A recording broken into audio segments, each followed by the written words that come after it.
Hi, I'm Mark Caswell. I'm with the Utica Flames fan club. I'm here with Rob Esche because of your hard work. We got over 1,700 likes, and Rob has agreed to do an interview to answer your questions. Hi, Rob. How's it going? Awesome. Good. Awesome. All right, the number one question. I got this easily 10 times. What's the effect it's going to have on UC if this AHL team comes?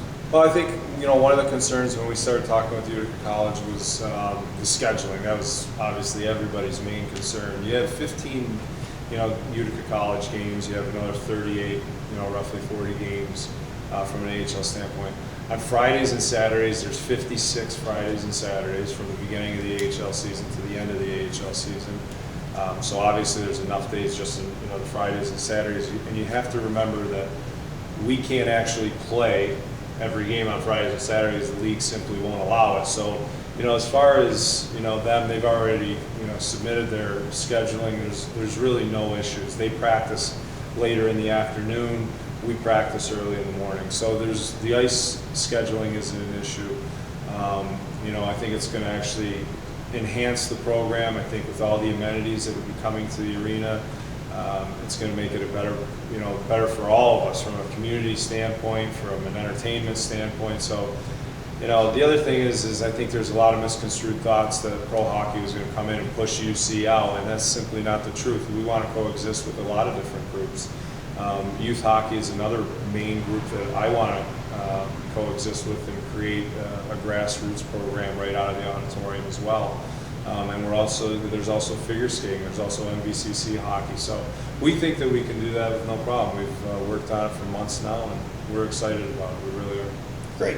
You mentioned amenities at the Utica. I know video boards have been discussed, skyboxes, added seats, sound system. I mean, of those that have come up, what are you guys looking at? Well, I think the truth when you talk about amenities, you're not going to have any professional team without a video replay board. It's entertainment for the fans. Hockey's a fast-moving sport. You're able to see that, something that just happened that you may or may not have missed, and it comes back and you're able to analyze it and look at it. That's why people like watching stuff on TV, especially the NFL. It's great to be able to see something that just happened over. But realistically, there's a lot of things that need to happen in that facility as a whole. It's a national engineering landmark. It was built in 1959. We need a lot of amenities from the facade. It has the original switchgear in that building. There's no locker rooms at all for professional hockey. There's no real locker rooms for youth hockey for that matter. And I think what we have to do is we have actually with the help of a lot of great people, we've put together what we like. It's phased out over 2 years initially. It'll be to get the team in to work on the facade, video replay board. There's a lot of stuff that's going to come right off the bat. And then the following year, club boxes is a reality. It protects in a small environment like ours with only 3,900 seats. It protects from good and bad years, and that's very important to the success of making a sustainable AHL program here in Utica, New York. Great. You also mentioned youth hockey. Is there any plans for a youth hockey junior team to kind of coincide with the AHL team that might be coming? Well, I think that's probably the thing that has gotten the least amount of talk, which oddly enough, if anybody knows me, knows that that's the first thing on my mind is youth hockey. I've always been a much bigger advocate of youth hockey than any other level of hockey. So yes, what I want to do is I want to create a grassroots program that's the model of the area, and I want to run it right out of the auditorium. And I'm very excited about that. I want to be part in coaching that. I want to work with some local people who are professional hockey players as well to do the same thing. And I think that that's something that we don't pay enough attention to is the kids.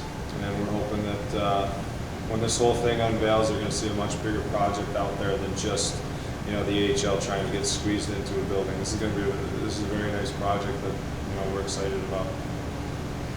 Awesome to hear. Youth hockey does need a big boost in the area. We have one question. They want to know, will you play or try out for the local team if they come? I'd love to be able to play. I just don't think anybody wants me anymore. No, you know what? I'm sure I'll probably be able to maybe get out there and have a few practices with some of these guys, but it's only going to be in fun. Yeah. I think my days of playing are just about over. Well, I know Mike Rizzo commented on the page that he wants to be the coach or a captain. I'm sure he'd take you if you tried out. How can the fans of this page help?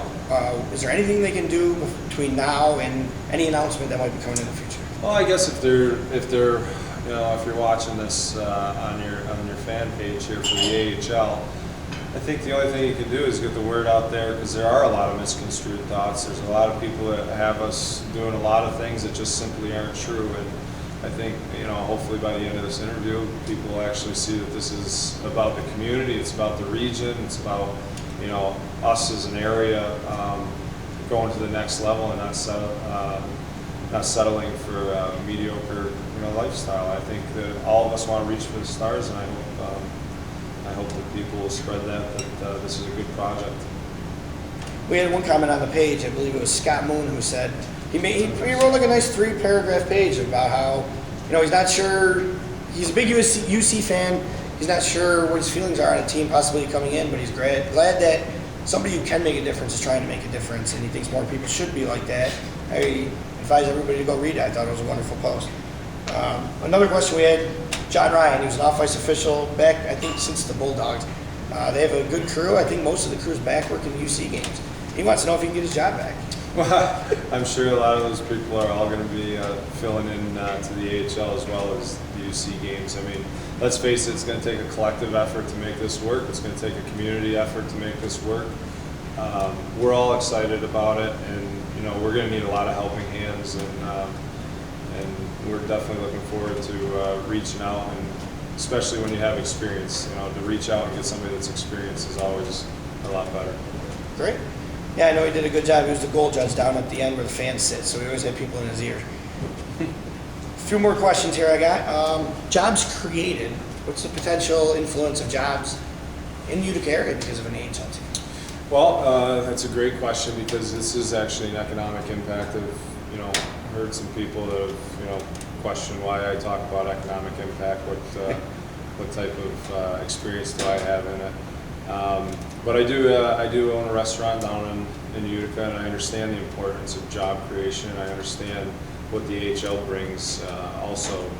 I mean, you're going to be adding players that make very good income, disposable income that's going to be spending those dollars in our area. There's sales tax revenue that comes out of this. There's state income tax that, benefits our state. But we're looking at 47 jobs that we're going to be creating, from players to coaches to trainers to an AHL staff. Let's face it, there's a lot more dates there at the auditorium with an AHL team, so you're looking at another 40 dates. So then you get into the multiplier of, ticket takers, ushers, security, EMTs, sound and light, all that. I mean, those are, they're not full-time jobs, but those part-time jobs help supplement a lot of people, and we feel that this is a very big economic impact in a region that needs it, and a region that's waiting for something special. So I think it's everything is positive in this whole thing. I agree, definitely agree with you there. I don't know how many of you guys saw it, but the first day that this page was created, there's an article up on the page about the economic impact that the Springfield Falcons have on the Springfield area. They influence. Final 2 questions here. The big one: what are we looking at for ticket prices? I think that's a great question, because since I started this off, it's always been the question: how is this going to make sense in Utica, New York? A lot of people are concerned there's only 3,900 seats. Well, there is only 3,900 seats, but there's creative ways of doing this, and right now we see an average ticket price of being, a season ticket price is going to be $12 to $14. It's something that's doable, and obviously if that's your average, you know that you can get into the rink for less money and you can get in for more money. So, if it really depends on the whole makeup of what you want. If you want to be on the glass, let's face it, that's going to cost more money, and if you want to be in the arena, it's going to cost less money than the average season's ticket. So that's our target is $12 to $14, and we think that's a great number for our area and our demographics. Yeah, it's a lot lower than the rumored number of 25 that's been going around. So yeah. I think that's a great number.